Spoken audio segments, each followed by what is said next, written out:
Hello, we are talking again about the scenario of early stage insecurities around romantic attraction.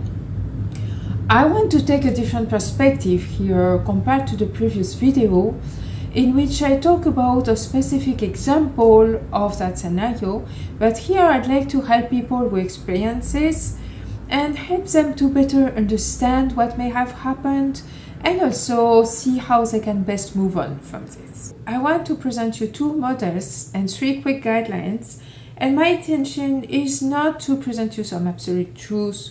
It's not to impose any analysis on you, but it's more to help your understanding and possibly increase your compassion for the other person and maybe for yourself as well.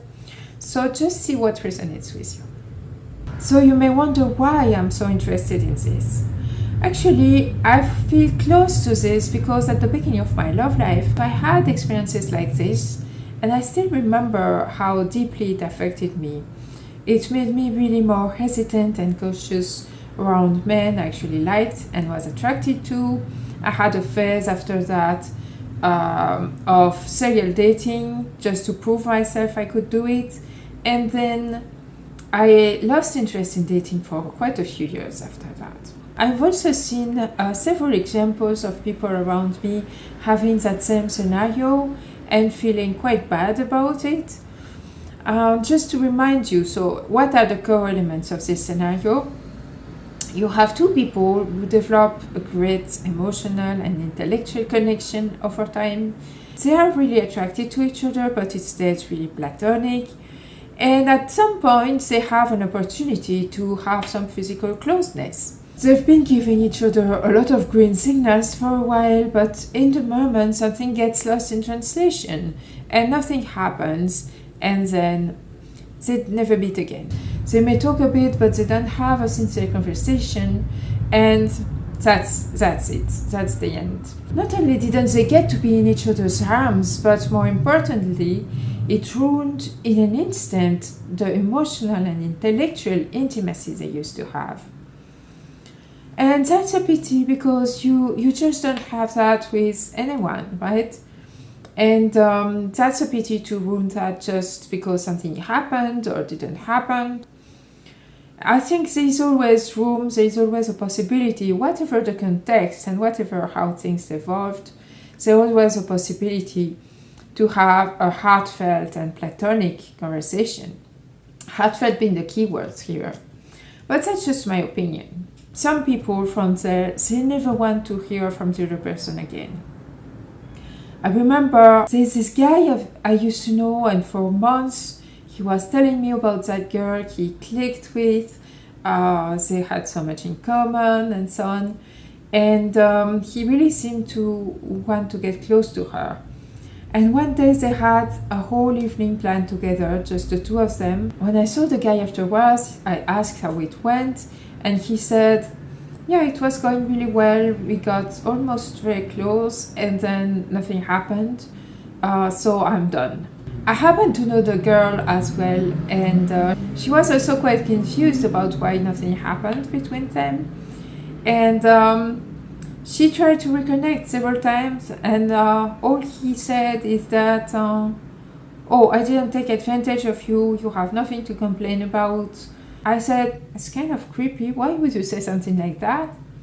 And he said, well, she's obviously not that into me, and this is not a good start, so I prefer to move on. So as far as I know, they never talked again. I know some other people who had this experience.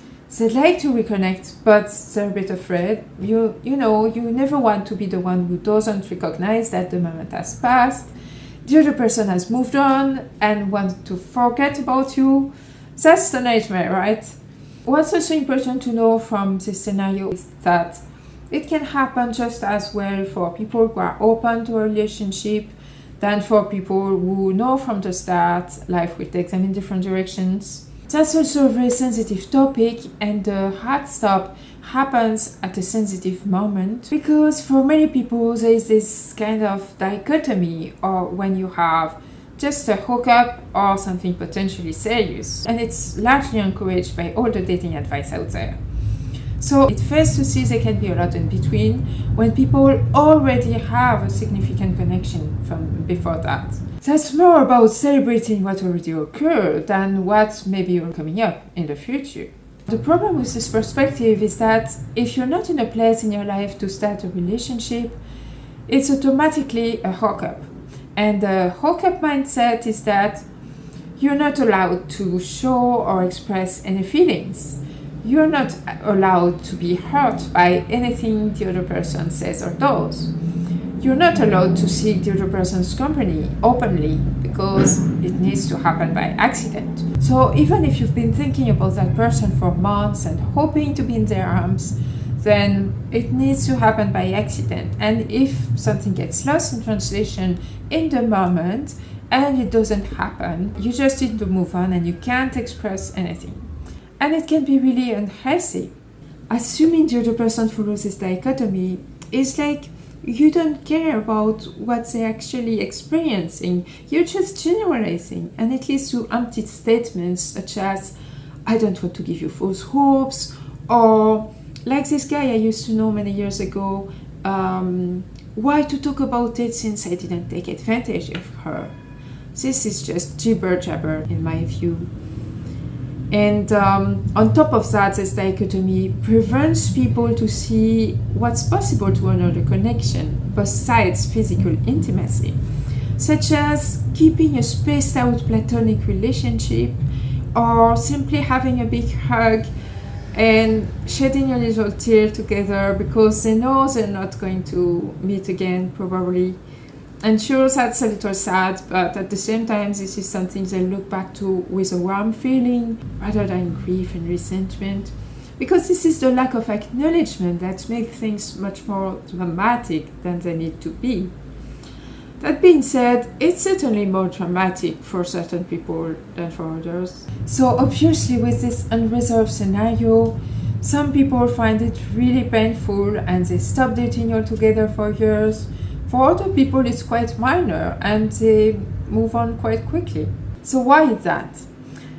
I think the core reason why it's very painful for some people is that they lose trust in their own ability to sense if someone likes them or not. You know, when you meet someone, you don't know if they're going to like you or not. And throughout the interactions and over time, you get a sense of how much they seek your company, how much they like you, how much they give you green signals. So at the last minute, when it's supposed to be the most exciting time, if they back out, well, it makes you lose trust in your own ability to sense if they like you or not.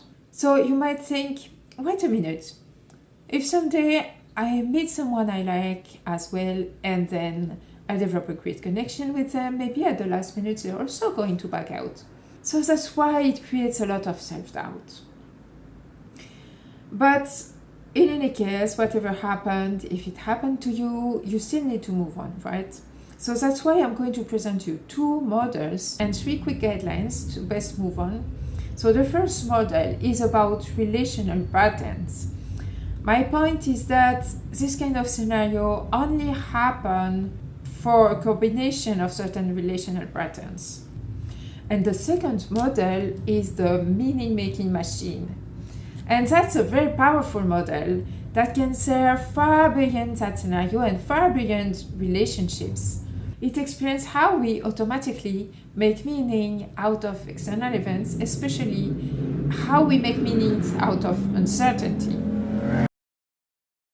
So let's see with the first model why this scenario requires that the 2 people involved actually have a certain combination of relational patterns. Remember that in this scenario, these people don't know why something almost but didn't quite happen. So they have to guess. There is uncertainty, and they will do what any human being would do in uncertainty. They would assume. They would fill in the blanks. The thing is that we don't all fill in the blanks in the same way.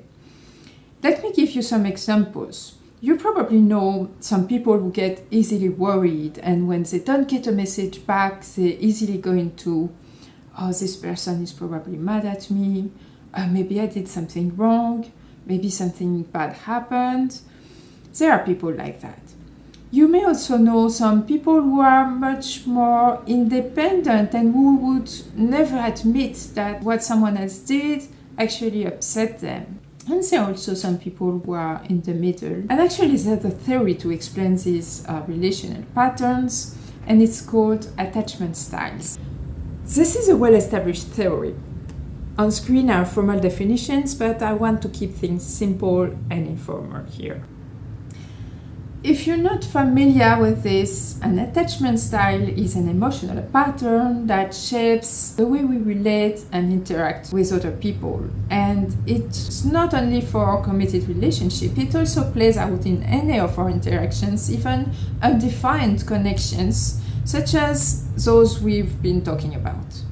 So there are 4 styles. We can represent these 4 styles on a relational dependent spectrum, going from overly independent to very dependent, with something more balanced in the middle.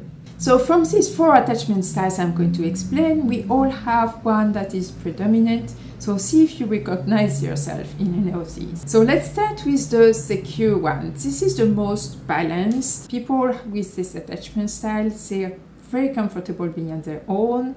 They're not easily worried, they don't need a lot of reassurance, but they're also very comfortable with emotional intimacy. The second one on the right on the spectrum, this is the anxious type, the anxious attachment style. And they are actually fearful of rejection and abandonment. They feel like they need a lot of contact, they need a lot of reassurance, otherwise they feel like something's wrong. The third one is the avoidant attachment style, also called the dismissive avoidant. So this one is on the left because they're very independent, and their baseline is that they're very comfortable being on their own or with limited emotional intimacy. They have a sort of threshold beyond which it feels uneasy to them. They feel a little bit overwhelmed when there is too much closeness with someone else. They instinctively pull back because they have some fear of losing control over their own space, their life, their habits, and their emotions. They feel like it can be overwhelming and mess up with their life in some way. Different people with an avoidant attachment style can have somehow different threshold, but they have a threshold beyond which it becomes uncomfortable for them to be close. They feel safer on their own. So quickly, just to remember, the secure style, comfortable with both intimacy and autonomy. The anxious style, comfortable with intimacy, a little less with autonomy. And the avoidant style, comfortable with autonomy, a little less with intimacy.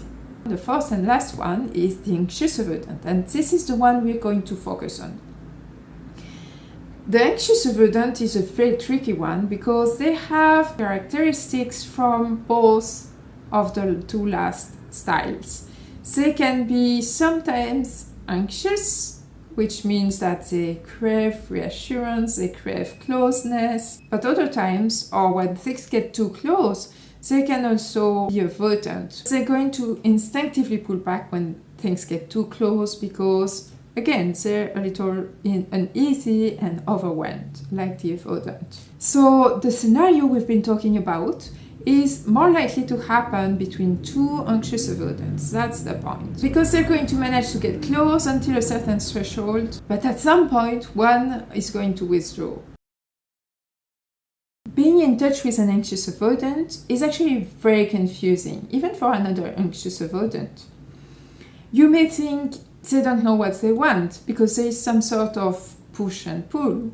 And you may even think they are trying to manipulate you, but actually they're just a little fearful and they just need some more space and time to deal with that closeness. It means they may need some more spaced out interactions to allow them to have abundant processing time, then they're not overwhelmed. Anxious avoidants may avoid intimacy when they actually wanted it, because they suddenly pulled back and they didn't even realize it, or because they missed clues and signals that the other person was trying to get close, And that's how this missed attempt at physical intimacy happened, followed by no communication. With any other style combination, these situations wouldn't happen in the first place, or if it happens, it would be quickly resolved soon after the incident. People would get together and they would finally get close, or one of them would say, look, we almost got close the other day and I felt good with you and you're really awesome, but I prefer we don't go down that road again. And that would make things fine, at least with no hard feelings. For example, if there's one anxious person in the mix, don't forget that the anxious person wants closeness, they feel good with closeness, so they wouldn't send any mixed signals, which really decrease the chances of the situation to happen. And if there is one secure person in the mix, the secure person would bring more neutrality. It means that they would check their assumptions, they would question, and there would be more dialogue. So things would be more easily resolved. These attachment styles is not an abstract construct. It actually involves chemical substances, because if you have a secure or an anxious attachment style, when you get close to someone, you're going to produce oxytocin, which is a chemical for bonding. That's what you produce when you're bonding with someone, when you have a nice hug with someone, when you're around someone you love, when you hold a baby, when you're with your pet. You're going to produce oxytocin, and that's something that makes you feel all good and fuzzy. And imagine what thoughts you will have when you feel like that. You will feel this person or animal is wonderful and all is well. Now, if you have avoidant tendencies, like for example this anxious avoidant, when they're on the avoidant side, you may produce adrenaline when you get close to someone. And adrenaline is the chemical your body produces when it perceives danger. Because this is all something we don't decide. You're not perceiving any danger, but your body may perceive danger when there is not. So you'll have some sort of unsafe and uneasy feeling, and you won't be sure how to respond. And even if your mind knows there is no danger, what thoughts do you think you're going to have? You're going to have thoughts that rationalize and justify this uneasy feeling. And you may suddenly pull back because you need some more space and time to feel safe. And either the other person will be patient and will wait and see, or the other person will feel immediately rejected. And that's how we get to these kinds of situations, when there are attempts to get close but it doesn't happen, and then people can't even talk again after that. What I just began to talk about is the second model, the mini making machine. This is not a model I found anywhere, it's more my personal integration of many psychological and spiritual teachings I gathered over the years, because this is something I've always been quite passionate about. So what I just introduced to you a few seconds ago is that your emotions, your emotional state, largely determine the thoughts you have. Something happens. Someone promised you to help you move and they're not there. You're going to have thoughts and sometimes emotions. Whether you're aware of these emotions or not, you're going to have them. So you probably agree that you don't decide what thoughts will come. We don't choose the thoughts that come spontaneously when something happens. Whether someone promised you to help you move, or you meet someone new, or you have an accident, or you try to get close to someone and nothing happens, you're going to have thoughts, and you don't decide what thoughts will come. They just come. So you probably agree with that. And then from these spontaneous thoughts, you're going to construct a logical narrative that is very rational, and that is from the spontaneous thoughts and from the emotions you have. And that's from there that you're going to respond externally. You're going to call that person who promised to help you move. But if you're convinced already that this person didn't come because they're mean or because they're not trustworthy, you're probably not even going to call them. Or you might call them to tell them off. So This external response is based on your narrative and logical reasoning. So you see this in the diagram. The emotional response, either conscious or unconscious, depends. So you have the spontaneous thoughts that come, and that is conscious. And then you have, from there, it's going to create a rational reasoning. And from this rational reasoning, you're going to have an external response. Notice here that there's a contradiction with what's usually accepted as universal truth. That if something bad happens, it makes you feel bad. If something good happens, it makes you feel good. As if it was really the event that is making us feel good or bad. But if it was true, why would the same life events would create different emotions across different cultures? For example, crying at a funeral. If you're going to pay your respect at a funeral and you're crying very loudly there, people are going to have very different feelings depending on what cultures they come from. In our Northern culture, it can be seen as a little embarrassing, lack of self-control, and a little bit inappropriate because you're adding drama to close ones who are already in pain. Now, in Southern cultures, it can be seen as very respectful to do that, to cry very loudly, it's expected, it's normal. So, this is not the crying, this is not seeing someone crying at a funeral that makes you feel a certain way. This is the interpretation, the meaning you give to it. So, this is the missing link, actually. And what I'm trying to show you is that it's not the external event that makes you feel a certain way and that makes you think a certain way. It's this missing link. And this missing link is your internal filter, your internal filtered perception of the event, the meaning you give to it. Where does that come from? It comes from your cultural values, your personal values, your deeply seated beliefs about yourself and other people and life. It comes from your attachment style. It comes from your emotional history. There's a very good book about this that is The Body Keeps the Score by Bessel van der Kolk. And it's actually very much recognized that our body has a memory through our nervous system. And that even if you forgot what happened to you, your body remembers. And that's how your body remembers, by giving some meaning and making you feel a certain way. That's what creates the emotions, that's what creates the spontaneous thoughts. No life event has built-in meaning in your emotion. This is the meaning you give to it. So we feel what we feel not because of what happens, but because of what we make it mean. And that meaning is shaped by our culture, family, identity, and personal beliefs. So practically, how to check this for yourself?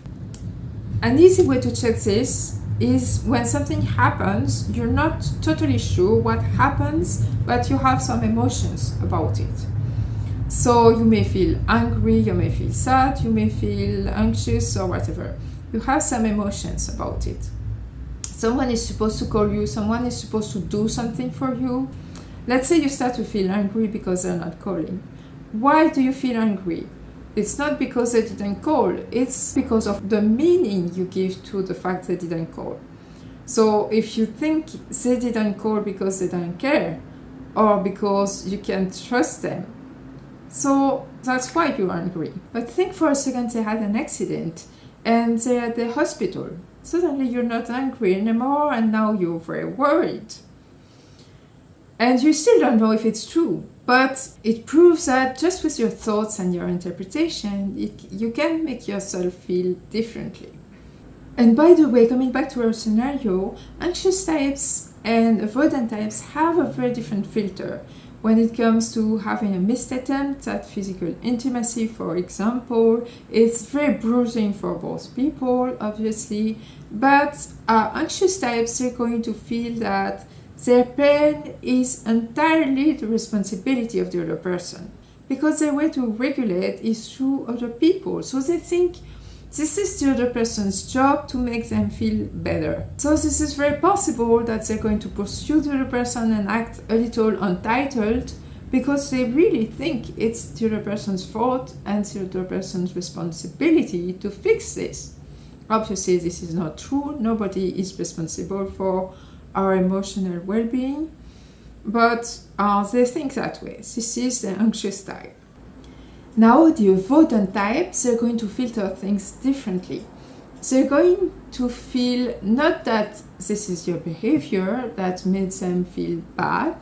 No, they're going to feel that the whole relationship, the whole you is to avoid now. So the solution is to get things with you, and that's simple for them. Then they can find their balance again on their own. So the good news is that once you're aware of your internal filter, once you're conscious of it, you can change it. You can also keep it on a case-by-case basis, but you can decide to change it, so you now have more control. So how to be aware of that internal filter? By asking yourself 3 questions and answering at least one of them. When something has been upsetting you and you have some kind of emotions and you feel bad about it, ask yourself, what does that mean about me that this event happened to me? This happened to me and it makes me unhappy. What does that mean about me that this happened?